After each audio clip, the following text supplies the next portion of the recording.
की अकल ठिकाने लग गई। बीरबल से पूछा गया, इस हिंदुस्तान में कौवे की तादाद बताओ, दिल्ली में कितने कौवे हैं बताओ।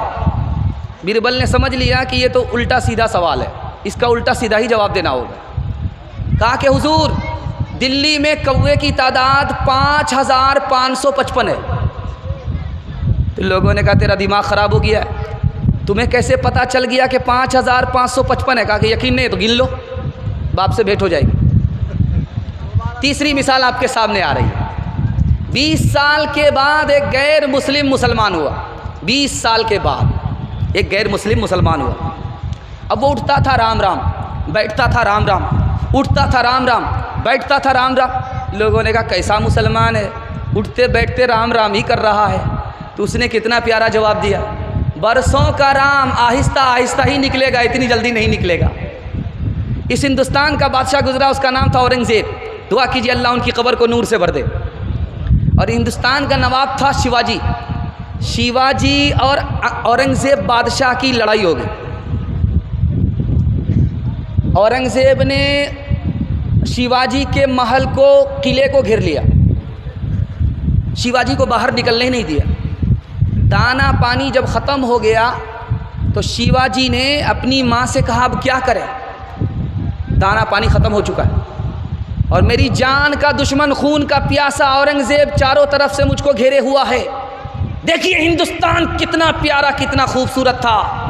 तारीख़ के हवाले से सुनाने के लिए जा रहा हूँ, इसको ध्यान से सुनिएगा, पयाम इंसानियत आप सुन रहे हैं। शिवाजी का राशन ख़त्म हो गया, दाना पानी ख़त्म हो चुका है, चारों तरफ से दुश्मन औरंगज़ेब के लश्कर ने घेर रखा है।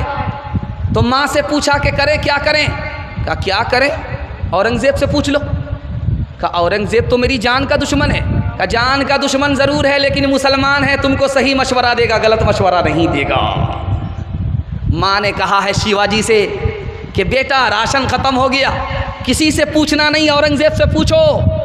तो शिवाजी ने कहा कि औरंगज़ेब से कैसे पूछें, वो तो मेरी जान का दुश्मन है, खून का प्यासा है। कहा ये ज़रूर है कि वो तुम्हारी जान का दुश्मन है लेकिन मुसलमान है, तुमको गलत मशवरा नहीं देगा, सही मशवरा देगा। अब शिवाजी ने औरंगज़ेब से कहा मेरा राशन ख़त्म हो गया।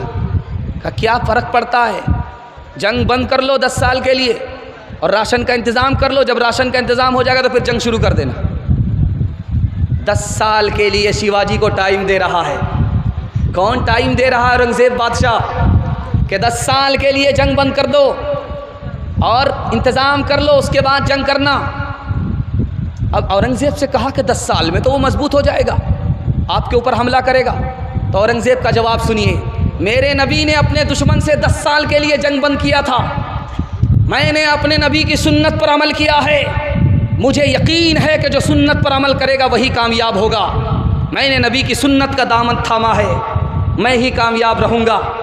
जब दोबारा जंग शुरू हुई, शिवाजी गिरफ्तार हो गए, दिल्ली लाया गया, फिर भी औरंगज़ेब बादशाह ने कहा कि इनको कत्ल मत करना, ये कौम का सरदार है। हमारे नबी ने कहा कि कौम के सरदार की इज्जत करो, उसको जलील मत करो।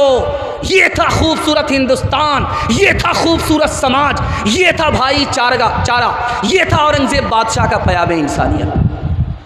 दूसरी मिसाल आपके सामने आ रही है। ट्रेन में सफ़र हो रहा है, दुआ कीजिए अल्लाह उस आलिम दीन की कब्र को नूर से भर दे। उनका नाम था शेखुल इस्लाम हुसैन अहमद मदनी रहमतुल्लाह अलैह। आप देखेंगे कभी कभी ट्रेन में पानी बंद हो जाता, जब पानी बंद हो जाता है तो जो पखाना है उसमें लोग पखाना करते जाते हैं, वो भरता जाता, वो बाहर निकलता नहीं है, ऊपर रहता। इत्तिफाक से पानी बंद हो गया ट्रेन में और पखाना ऊपर है, कोई भी जा रहा तो छीछी करके वापस आ रहा। तो हिंदू पंडित जी थे, वो गए छीछी करके वापस आ गए, अंदर गए नहीं, और गाली गलौज करने लगे कि देखिए ये क्या इंजन है, क्या ट्रेन है, क्या है, सरकार है, क्या है, कोई इंतज़ाम नहीं है। शेखुल इस्लाम मौलाना हुसैन अहमद मदनी रहमतुल्लाह अलैह सुन रहे थे, समझ में आ गया कि पखाना साफ़ नहीं है। नाक में कपड़ा बांध करके अंदर घुस गए, सिगरेट वगैरह की डिबिया थी उसको जला करके साफ़ सुथरा कर दिया। उसके बाद आकर के उसी पंडित जी से कहते हैं कि वो मैं तो अभी गया था, बिल्कुल साफ़ सुथरा है, कहाँ गंदा, आप जाइए। हाजत पूरी करके आए। जब वो गए तो बिल्कुल साफ़ सुथरा है। कहा कि ये काम आप ही ने किया है। मैंने क्या किया? मैं तो अपने नबी की सुन्नत पर अमल किया। मेरे नबी के यहाँ कोई मेहमान आया था, उस मेहमान ने रात में पखाना कर दिया था बिस्तर पर, और रात सुबह सवेरे भाग गया था। जब बिस्तर के साफ़ करने की बारी आई तो हमारे नबी ने कहा कि कोई साफ़ नहीं करेगा, वो मेहमान मेरा था, मैं साफ़ करूँगा। जब वो तलवार भूल गया, वापस आया तो देखा कि मैंने पखाना किया, मेरे पखाने को नबी साफ़ कर रहे हैं, तो मेरा दिल भी साफ़ हो जाए, कलमा पढ़कर मुसलमान हो गया, मैंने नबी की सुन्नत पर अमल किया है। तीसरी मिसाल आपके सामने आ रही है। कैसा हिंदुस्तान था।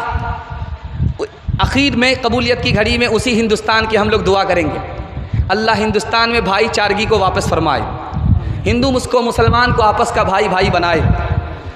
आखिरी मिसाल दे रहा हूँ। रात का सन्नाटा है, शेखुल हिंद किसी का पैर दबा रहे, जिसका पैर दबा रहे हैं वो हिंदू है, और जो दबा रहा है वो शेखुल हिंद है, हिंदुस्तान का सबसे बड़ा आलिम। वो किसका पैर दबा रहा है? एक हिंदू का पैर दबा रहा है। शागिर्द आए, कहा कि हुजूर आप पैर दबाएंगे इतने बड़े आलिम होकर के, मैं पैर दबाऊंगा। तो कहा कि नहीं, तुम नहीं दबाओगे, मैं दबाऊंगा, क्योंकि ये मेरे मेहमान हैं। मेहमान की खिदमत नबी की सुन्नत है, नबी की सुन्नत पर अमल करता हूँ। ये नहीं देखता ये किस कौम का है, हमें तो अपने नबी की सुन्नत पर अमल करना है। नबी कौम को नहीं देखते थे, मेहरबान सब पर थे। हम कौम को नहीं देखते, मेहरबान सब पर होते हैं। इंशाअल्लाह दिल मिले या ना मिले, हाथ मिलाएंगे, हाथ उठा दीजिए। दिल अगर नहीं मिला हिंदू से तो हाथ मिलाने से कुछ नहीं होगा। दिल भी मिलाना है, हाथ भी मिलाना है, हाथ उठा दीजिए। हिंदू समाज को अपना भाई समझेंगे, हाथ उठा दीजिए। पड़ोसी जानेंगे, पड़ोसी मानेंगे नहीं, हाथ उठाइए। ध्यान से सुनिएगा। अफवाह थी के तबीयत खराब है, लोगों ने पूछ पूछ के बीमार कर दिया। 2 गज ज़मीं ही सही मगर मेरी मिल्कियत तो है।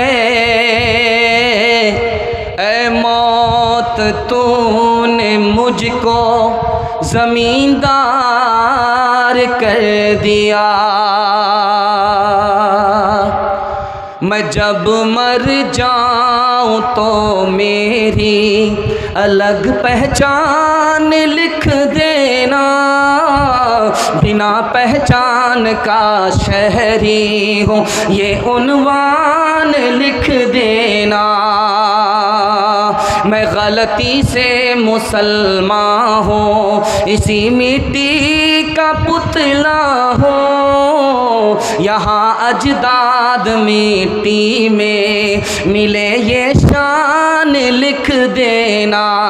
लहू में दौड़ता फिरता रहा मेरे वतन हमदम, लहू से मेरी पेशानी पे हिंदुस्तान लिख देना। लहू से मेरी पेशानी पे हिंदुस्तान लिख देना। सारे जहां से अच्छा हिंदुस्तान हमारा, हम बुलबुले हैं इसकी ये गुलसिता हमारा। सारे जहां से अच्छा मजहब नहीं सिखाता, आपस में बैर रखना।